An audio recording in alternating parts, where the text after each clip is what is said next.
Sagittarius, tignan natin kung ano ang mensahe para sa iyo ngayon pagdating sa work, money, and business. Keep in mind na ito ay general reading lamang, so hindi lahat ay makaka-relate.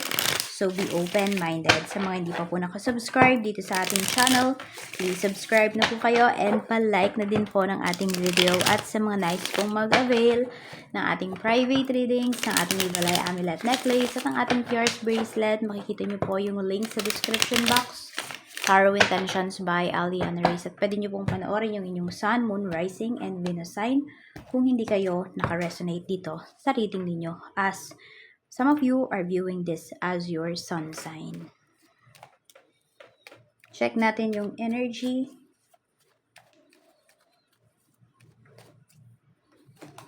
We have Knight of Swords. Nagmamadali si Sagittarius ngayon.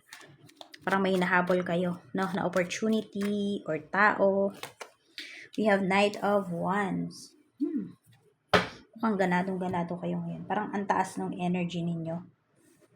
Gustong-gusto nyong matuto.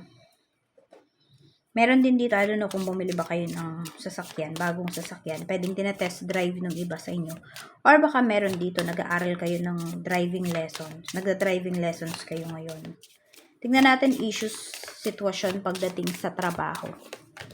We have friendship. Meron tayo ditong Abby. Meron tayo ditong betrayal. Pagdating to sa work, no? Yan, kung sino pa yung tinuturing mo na kaibigan, in-invite ka pa yata sa kasal ng tao to, or in-invite mo to sa kasal mo, ayun, bebetray ka lang pala. No? Naghahanap lang pala yan ng butas para may masabi sa'yo, para mapintasan ka. Sa work, ayan, sa work, wala ka pong dapat pagkatiwalaan, sabi dito.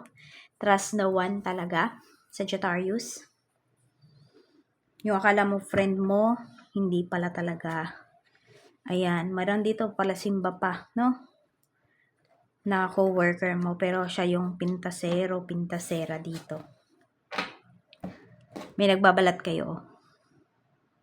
So, you're very fond of this person, palaman. As in, tuwang-tuwa ka sa taong to. Tapos malalaman mo, ayan, siya yung dahilan. Yung iba sa inyo ha, kung bakit kayo matatanggal sa work. Kaya mag-iingat kayo. Tignan natin pagdating sa kaperahan. Pagdating naman po sa kaperahan, spirit guide, kamusta po ang issues, situation. We have Queen of Swords. Page of Pentacles. Five of Cups. Okay, meron kang sinisisi dito pagdating sa kaperahan mo. Yan yung nakikita ko. Pwedeng may pinagkatiwalaan ka pero hindi niya hinandle ng maayos yung money mo. Meron din po dito, pwedeng ito ay hindi nyo pa alam. Pero merong tao dito na pinagkatiwalaan nyo ng pera ninyo na nakukonsensya na, nagigilty na. Bakit? Kasi pwedeng yung pinahawak nyo na pera sa kanya, yung pinatago nyo na pera sa taong to, nagastos niya na pong lahat.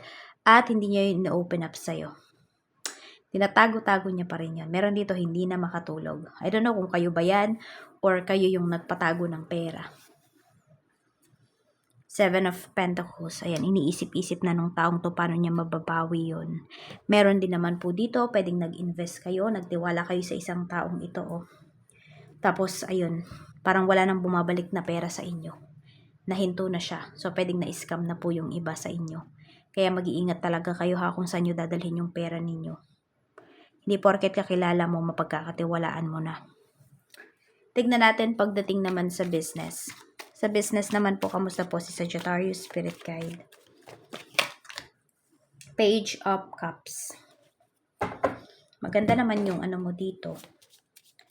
Yung business. But let's see. We have gift.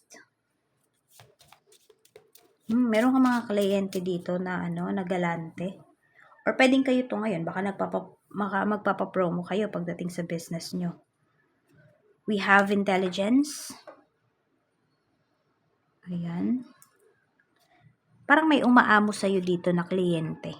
Pinapaamo ka, ganyan. Baka nireregaluhan ka. Oo.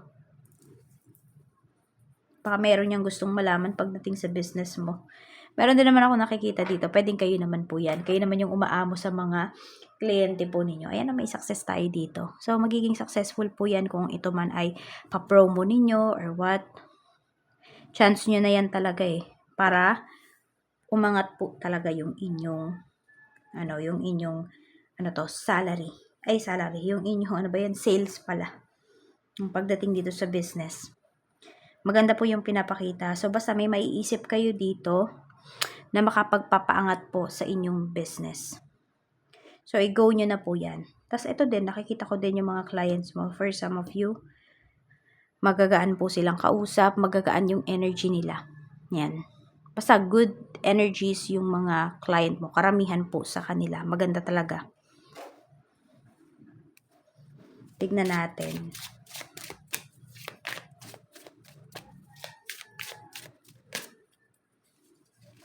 We have savings. Ayan. So, ipon-ipon kayo ha, sabi dito. Yun. Kaya ito pala, sa mga nag-iipon pala dyan, huwag nyo na pong ipahandle sa ibang tao yung ipon nyo. Kayo na po mismo. Magbukas kayo ng bank account. Kayo na po yung mag-handle ng inyong finances. Kasi alam mo, yan, di ba, kunwari, pinahawak mo sa kung kanino man. Pero syempre sa kakilala mo naman yan or family members mo. Diyan mo pinahawak yung pera mo. Hanggang nakikita nila na dadagdagan yung pera mo dyan, iniisip talaga nila marami kang pera. Hanggat alam nila kung magkano yung pera mo, yung naiipon mo, natatabi mo, akala nila hindi na yan mauubos. Sabi dito, create savings for the future. You always need to put something off for a bad day. Di ba dapat nga may emergency funds daw? Yung 3 months ba yun? 3 months kahit na kunwari, nawala ng trabaho, 3 months kayo na mabubuhay. O, di ba? Yung okay pa rin yung pamumuhay ninyo. Nakakakain pa rin kayo 3 times a day or more pa.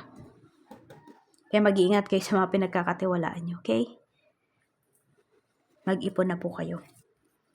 Or dagdagan nyo na yung ipon ninyo. Mas malaki na yung ilagay ninyo sa ipon ninyo ngayon. Sa savings ninyo. Success. We also have success here. Diba? Sabi dito, career success is within reach. Your hard work and dedication are being rewarded. And significant progress is being made. For some of you, sige, diba sinabi ko may matatanggal dito sa work. For some of you kasi bakit? Okay, may nag-betray sa'yo, diba? Isa pa, pwedeng hindi ka kasi dyan magiging successful sa trabaho mo na yan. Kaya aalisin ka na dyan ni universe. Yun nga lang, pwedeng gagamitin niya yung friend na yan na tinuring mo sa trabaho para maalis ka dyan. Yes po, kapag humihiling po talaga kayo, nagmamanifest kayo na bigyan po ako ng mas magandang work, yung current job mo, pwedeng hindi yan yung magbibigay sa inyo yan. Kaya tatanggalin yan sa'yo. Tapos magre-reklamo kayo, bakit kaya natanggal ako sa work, ganyan, humihiling lang naman ako na ma-promote ako. Kasi pwede hindi po talaga kayo para dyan. Hindi kayo dyan mapopromote. Minsan, isipin nyo rin yun. Tignan nyo rin yung point na yun. Para hindi masyadong sumama ang inyong mga loob. 10, 20, 44, 11, 52, and 8. Yan po yung inyong mga lucky numbers. Maraming salamat po. Claim nyo na yung positive energies dito sa reading natin and more blessings to come.